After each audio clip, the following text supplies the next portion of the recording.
Good morning बच्चों। आज हम अपने भौतिक विज्ञान के क्लास में पढ़ेंगे आवेशित गोले के कारण वैद्युत क्षेत्र की तीव्रता, जो कि गॉस अनुप्रयोग का 6वां पॉइंट है। ठीक, इसके पहले हम लोग 5 पॉइंट पढ़ चुके हैं और 6वां अनुप्रयोग उनका है आवेशित गोले के कारण वैद्युत क्षेत्र की तीव्रता। किस किस बिंदु पर हमको वैद्युत क्षेत्र की तीव्रता ज्ञात करनी है? गोले के बाहर, गोले के पृष्ठ पर और गोले के भीतर। तो हमने क्या किया, इसमें कैपिटल आर त्रिज्या का एक आवेशित गोला है, ठीक है, और इस आवेशित गोले से आर दूरी पर एक बिंदु P है। आवेशित गोले से आर दूरी पर एक बिंदु P है। इस बिंदु P पर हमको वैद्युत क्षेत्र की तीव्रता क्या करनी है? गणना करनी है। बिंदु P पर वैद्युत क्षेत्र की तीव्रता की गणना करने के लिए बिंदु P से होकर जाने वाले एक गॉसियन पृष्ठ की हम लोग क्या करेंगे? परिकल्पना करेंगे। तो बिंदु P से होकर जाने वाले गॉसियन पृष्ठ की हमने परिकल्पना की, जिससे कि गॉसियन पृष्ठ की त्रिज्या कितनी है? स्मॉल r, और आवेशित गोले की त्रिज्या है कैपिटल R। ठीक, अब देखेंगे प्लस Q आवेश है। प्लस Q आवेश के कारण वैद्युत क्षेत्र जो उससे दूर होगा और क्षेत्रफल सदिश जो होगा उसी के दिशा में होगा। तो वैद्युत क्षेत्र E और एरिया वेक्टर dA दोनों क्या होंगे? एक ही दिशा में होंगे, जिससे हमने इसको एक ही रेखा पर दर्शाया है। अर्थात थीटा बराबर यहाँ पर क्या मिलेगा भाई? 0 मिलेगा, क्योंकि दोनों क्या हैं? डायरेक्शन में समान है, एक ही दिशा में है। तो फर्स्ट पॉइंट पर हम लोग निकाल रहे हैं गोले के बाहर। पहला है गोले के बाहर वैद्युत क्षेत्र की तीव्रता की गणना करनी है। ठीक, मान लेते हैं जो आवेशित गोला है उसका पृष्ठ आवेश घनत्व कितना है? सिग्मा है। तो गोले के बाहर वैद्युत क्षेत्र की तीव्रता की गणना करनी है। तो गोले के पृष्ठ पर, गोले के गॉसियन पृष्ठ पर एक हमने छोटा सा लघु अवयव क्या लिया है? dA। लघु अवयव कितना है? dA है। ठीक, तो प्लस Q आवेश के कारण इस लघु अवयव से क्या करेगा? विद्युत फ्लक्स बाहर की ओर निकलेगा। अब कितना निकलेगा उसकी गणना कर लेते हैं। तो लघु अवयव अर्थात जब इस छोटे से पृष्ठ का वैद्युत क्षेत्र हमको मिल जाए, विद्युत फ्लक्स मिल जाएगा, तो हम पूरे पृष्ठ का आसानी से निकाल सकते हैं। तो गोले के बाहर ध्यान दीजिए, गोले के बाहर वैद्युत क्षेत्र की तीव्रता की गणना करने के लिए हम लोग क्या करेंगे कि लघु अवयव गॉसियन पृष्ठ के, गॉसियन पृष्ठ के लघु अवयव dA से निकलने वाला विद्युत फ्लक्स, विद्युत फ्लक्स। अब ध्यान देना है, पृष्ठ कितना है? कैसा है? छोटा सा है। जब पृष्ठ छोटा सा है तो विद्युत फ्लक्स भी कितना होगा? छोटा सा होगा। अर्थात d फाई E बराबर सूत्र होता है E into dA cos theta. अब चूंकि थीटा का मान कितना रखेंगे भाई? थीटा बराबर 0 रखेंगे। क्यों रखेंगे? क्योंकि dA और E क्या है? दोनों एक ही दिशा में हैं। तो इसलिए d फाई E बराबर E इंटू क्या मिलेगा? dA और cos 0। cos 0 का मान कितना होता है? 1 होता है। इस प्रकार से d फाई बराबर E इंटू dA इंटू में 1 हो जाएगा, 1 का गुणा करेंगे तो dA आएगा। ठीक, अब यहाँ से हम लोग क्या करते हैं भाई? छोटे पृष्ठ के लिए मिल गया। अब हम संपूर्ण गॉसियन पृष्ठ से निकाल दें। तो संपूर्ण गॉसियन पृष्ठ से गुजरने वाला विद्युत फ्लक्स। अब संपूर्ण गॉसियन पृष्ठ से हम लोग निकालेंगे तो d फाई क्या हो जाएगा? फाई के बराबर हो जाएगा। ठीक, अब यहाँ पर क्या हो जाएगा? जब संपूर्ण की बात करेंगे तो A इंटू डी क्या हो जाएगा? Close integration into dA। वैद्युत क्षेत्र E बाहर निकलेगा और संपूर्ण पृष्ठ dA का हम लोग समाकलन करेंगे तो क्या आएगा? A आ जाएगा। समझ में आया? तो फाई E बराबर क्या मिल गया? E into A। E into A क्या है? संपूर्ण पृष्ठ से निकलने वाला विद्युत फ्लक्स है। अब गॉस प्रमेय का हम लोग इस्तेमाल कर लेंगे। गॉस प्रमेय से अब गॉस प्रमेय का इस्तेमाल करेंगे। तो गॉस का प्रमेय क्या होता है, सूत्र हम लोग जानते हैं, फाई ई बराबर क्या होता है, क्यू बटा के एप्सिलॉन नॉट। फाई ई के स्थान पर हम लोग मान क्या रखेंगे, क्यू बटा के एप्सिलॉन नॉट। तो देखिए क्यू बटा के एप्सिलॉन नॉट बराबर ई इंटू ए क्या है, मान लेते हैं इस गॉसियन पृष्ठ की क्या है भाई, क्षेत्रफल है। ठीक है, तो गॉसियन पृष्ठ का क्षेत्रफल है जिसकी त्रिज्या कितनी है, आर है। तो रखेंगे क्यू बटा के एप्सिलॉन नॉट बराबर ई इंटू गोले के क्षेत्रफल का सूत्र होता है 4 पाई आर स्क्वायर, त्रिज्या इसका कितना है, स्मॉल आर है। तो रखेंगे 4 पाई आर स्क्वायर। इस प्रकार से ई का मान निकालेंगे हम लोग, तो 4 पाई स्क्वायर क्या होगा, बटे में, अर्थात ई का मान मिलेगा 1/4 पाई एप्सिलॉन नॉट क्यू बटा के आर स्क्वायर।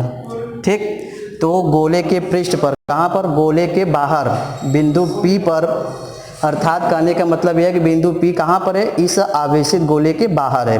तो बिंदु P पर वैद्युत क्षेत्र की तीव्रता मिल गया, E बराबर 1/4 पाई एप्सिलॉन क्यू बटा के आर स्क्वायर। ठीक, अब चूंकि एक बात समझिए, यहाँ पर देखिए Q क्या है हम लोगों का, तो हमने क्या कहा कि यदि इस गोले का पृष्ठ आवेश घनत्व कितना हो, सिग्मा हो, तो हम सिग्मा बराबर लिखते हैं, तो सूत्र क्या होता है, क्यू बटा के ए।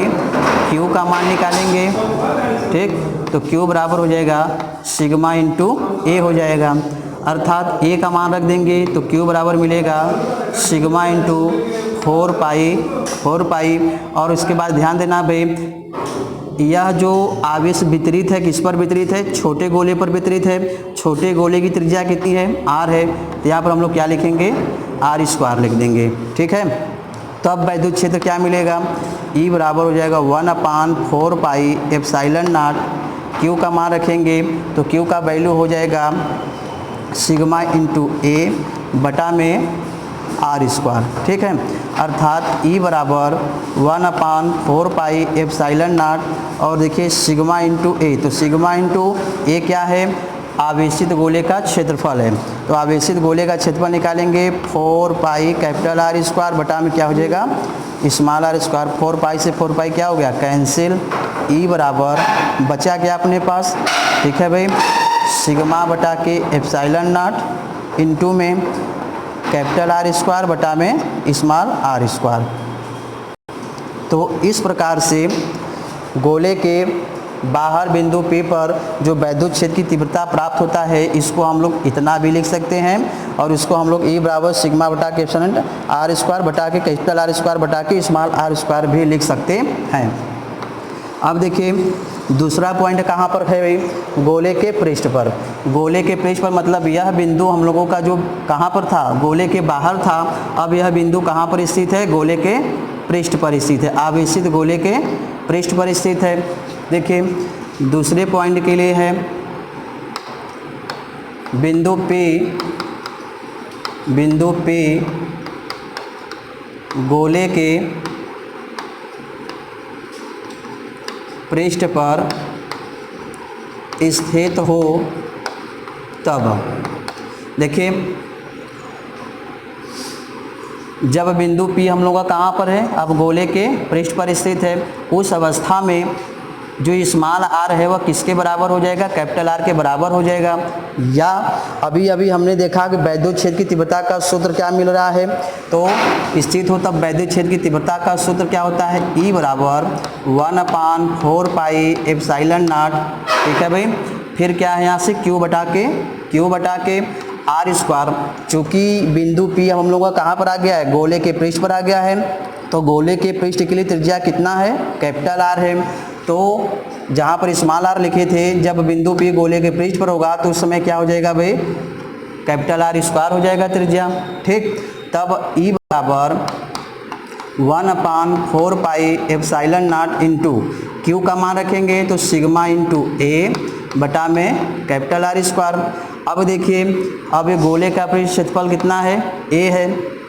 ठीक है, तो यहाँ से जब क्षेत्रफल लिखेंगे तो ई बराबर 1/4 pi epsilon not sigma into में गोले का आवेशित गोले का क्षेत्रफल निकालेंगे 4 पाई कैपिटल आर स्क्वायर हो जाएगा बटा में capital R square. Capital R से कैपिटल आर क्या हो जाएगा, कैंसिल, 4 पाई से 4 पाई कैंसिल, ई बराबर मिल जाएगा सिग्मा बटा के एप्सिलॉन नॉट। अर्थात जब बिंदु P कहाँ पर होगा, गोले के पृष्ठ पर स्थित होगा, उस अवस्था में वैद्युत क्षेत्र की तीव्रता कितना होता है, ई बराबर सिग्मा बटा के एप्सिलॉन नॉट। ठीक है, तीसरा पॉइंट देखिए कहाँ पर निकालना है। तीसरा पॉइंट है गोले के भीतर, अर्थात इस गोले के भीतर, इस गोले के भीतर मतलब अब बिंदु P कहाँ है, इस गोले के भीतर स्थित है। तो गोले के भीतर जब स्थित है तो हमने पहले बता रखा है कि यह गोला हम लोगों को कैसा है, खोखला गोला है, आवेशित गोला है। तो हम लोग जानते हैं कि जब किसी गोले को आवेश देते हैं तो आवेश जो होता है गोले के बाहरी पृष्ठ पर क्या हो जाता है, एक समान रूप से फैल जाता है। क्यों? क्योंकि जहाँ पर द्रव्यमान होता है वहीं पर आवेश भी होता है। तो गोले के अंदर कोई मास नहीं है, द्रव्यमान नहीं है, इसलिए यहाँ पर कोई आवेश नहीं होगा। गोले के पृष्ठ पर द्रव्यमान है तो वहाँ पर क्या होगा, आवेश। अर्थात गोले के भीतर Q का मान क्या हो जाएगा, 0 हो जाएगा। तो अभी अभी हम लोग ज्ञात किए हैं, तो लिखेंगे यदि बिंदु P आवेशित गोले के भीतर हो, आवेशित गोले के भीतर हो, तब वैद्युत क्षेत्र की तीव्रता का सूत्र हम लोग जानते हैं 1/4 पाई एप्सिलॉन नॉट Q बटा के। ठीक है, अब गोले के भीतर की बात है तो गोले के भीतर मान लेते हैं इसकी त्रिज्या कितनी है, r डैश है। ठीक है, तो यहाँ पर क्या हो जाएगा, r डैश का स्क्वायर हो जाएगा। ठीक, अब हमने क्या कहा कि जब हम लोग का बिंदु P अब कहाँ है, गोले के भीतर है, तो वहाँ पर आवेश क्या होता है, 0 होता है। क्योंकि अगर कि गोले के अंदर कोई द्रव्यमान नहीं है तो वहाँ पर आवेश का मान सदैव 0 होता है। तो इसलिए यहाँ पर हम लोग लिखेंगे E बराबर 1/4 पाई एप्सिलॉन नॉट इंटू में Q का मान क्या हो जाएगा, 0 बटा के r डैश का स्क्वायर। इस प्रकार से 0 बटा के r डैश स्क्वायर का मान 0 में गुणा कर देंगे, टोटल मान कितना हो जाएगा, 0 हो जाएगा। तो हमने देखा कि आवेशित गोले के भीतर जो होता है वैद्युत क्षेत्र की तीव्रता कितना होता है, 0 होता है। और गोले के बाहर जो वैद्युत क्षेत्र की तीव्रता E बराबर सिग्मा बटा के epsilon not r square, capital R square बटा के स्मॉल r स्क्वायर। गोले के पृष्ठ पर E बराबर सिग्मा बटा के एप्सिलॉन नॉट और गोले के भीतर E बराबर 0। इसको आप लोग नोट कर लीजिए।